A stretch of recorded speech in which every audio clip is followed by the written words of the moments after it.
पशुओं से ऐसा लगाव कि एमपीपीएससी वेटनरी के टॉपर बनी रीवा की रागिनी मिश्रा प्रदेश की 80 सीटों में नंबर 1।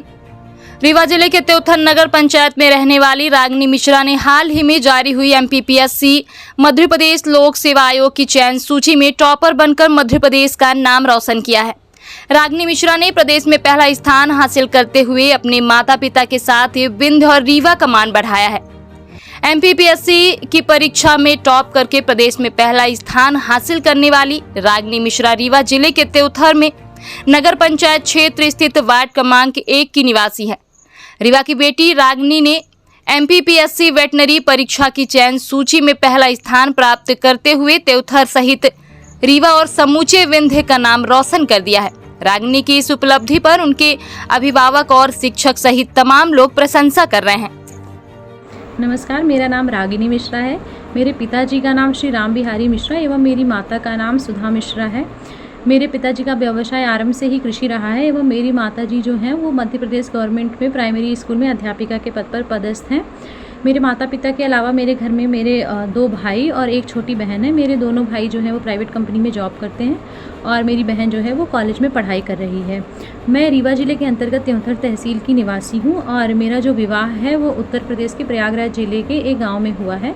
मेरे पति का नाम डॉक्टर शक्ति कुमार द्विवेदी है। वो उत्तर प्रदेश गवर्नमेंट में मेडिकल ऑफिसर के पद पर पदस्थ हैं।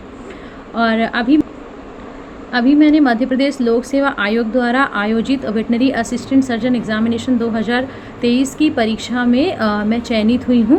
और ये परीक्षा जो है, इसके लिए आरंभिक परीक्षा जो है वो 10 सितंबर 2023 को आयोजित की गई थी और रिटन एग्ज़ाम जो है वो क्वालिफाई करने के बाद इसके लिए जो इंटरव्यू है वो 10 से 13 जून 2024 के मध्य आयोजित किया गया और इसका परिणाम आज 27 जून 2024 को ही घोषित किया गया है। और इसमें कुल 80 पद थे और इस कैटेगरी में मैंने जो है पूरे प्रदेश में प्रथम स्थान जो है वो प्राप्त किया है।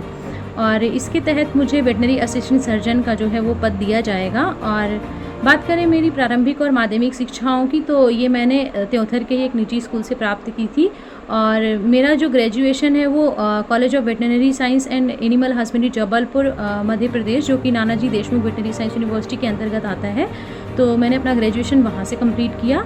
और मेरी हायर एजुकेशन जिसमें एमबीएससी और पीएचडी शामिल है, तो मैंने वो वेटनरी माइक्रोबायोलॉजी में इंडियन वेटनरी रिसर्च इंस्टीट्यूट इज्जत नगर बरेली से किया, जो कि एक नेशनल इंस्टीट्यूट है।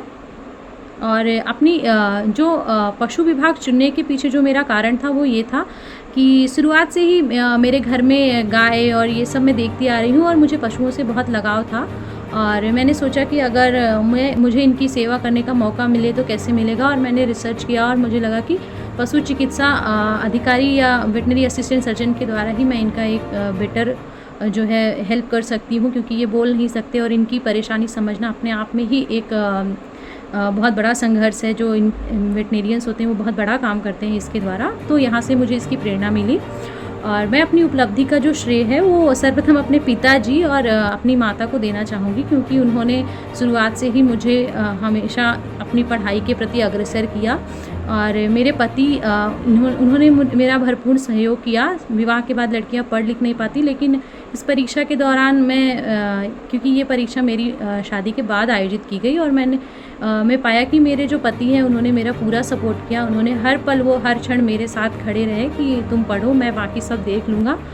और इसीलिए मैं अपनी इस पूरी कामयाबी का जो श्रेय है वो अपने माता पिता, अपने पति, अपने गुरुजन, अपने भाई बहन और जिन्होंने भी मेरी हेल्प की किसी भी पॉइंट पे, मैं उन सभी को देना चाहती हूँ।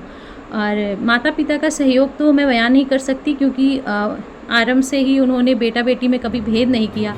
इवन उन्होंने मेरे भैया को मेरे से कम ही पढ़ाया होगा, क्योंकि उन्हें लगता था कि मैं शायद पढ़ने में ज़्यादा होशियार हूँ, क्योंकि मैं स्टार्टिंग से ही पढ़ने में थोड़ा मेरी ज़्यादा रुचि थी। मैं पढ़ाई में अच्छी थी, काफ़ी रुचि लेती थी हर चीज़ में, तो इसीलिए उन्होंने मुझे भरपूर सहयोग किया और आगे बढ़ने के लिए हमेशा प्रेरणा देते रहे। और मेरी माताजी जो हैं वो एक वर्किंग वूमेन है, उन्होंने हमेशा घर का काम भी मुझे सिखाया और घर ऑफिस और घर को कैसे बैलेंस करते हैं ये सब मैंने उनसे सीखा, तो वो मेरे लिए एक प्रेरणादायक स्रोत रही। और यही सब मैं कहना चाहूँगी। Thank you so much.